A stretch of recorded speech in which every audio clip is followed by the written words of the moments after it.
Learning how to write a speech needn't be a nail-biting experience. It is straightforward and can be accomplished in a few easy steps. If this is your first speech, start slow and take all the time that you need.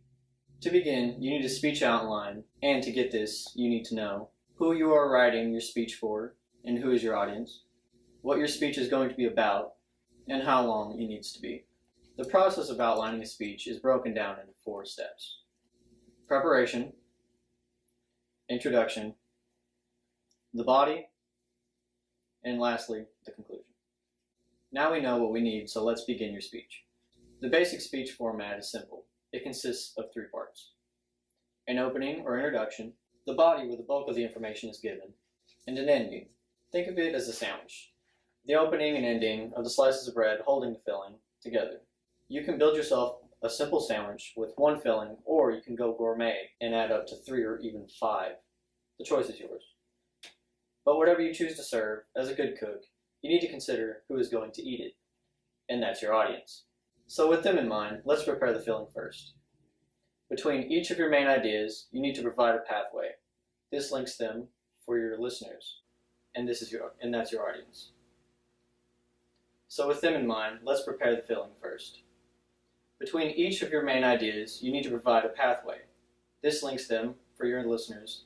The clearer the path, the easier it is to make a transition from one idea to the next.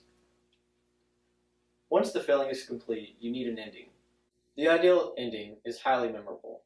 You want it to live on in the minds of your listeners long after your speech is finished. Often, it combines a call to action with a summary of major points. A clue for working out what the most appropriate call to action might be is to go back to the original purpose for giving the speech. Ask yourself what you want people to do as a result of having listened to your speech. Once you've gotten the filling, the linking, and the ending in place, it is time to focus on the introduction. The introduction comes last, as it's the most important part of your speech. This is the bit that either has people sitting up in alert or slumped over waiting for you to end. What makes a great opening? Ideally, you want an opening that makes listening to you the only thing the audience wants to do. You want them to forget that they're hungry or that their chair is hard. The answer is to capture their interest straight away. You do this with a hook. Hooks to catch your audience's attention. Hooks come in as many forms as there are speeches and audiences. Your task is to work out what the specific hook is to catch your audience. Experiment with several openings until you've found the one that serves your audience, subject matter, and purpose best. In conclusion, how to write your speech. Write your main ideas out, incorporating your examples and research.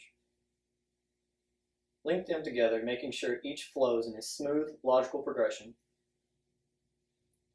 Write your ending, summarizing your main ideas briefly and with a call for action. Write your introduction, considering the hook you're going to use to get your audience listening. Test before presenting. Read aloud several times to check the flow of material, the suitability of language, and the timing. There's an old saying that's good to remember. First, tell them what you are going to tell them. Second, tell them. And third, tell them what you told them. A simple speech outline uses all 3. And now you are finished with the how to write your speech and are ready for rehearsal.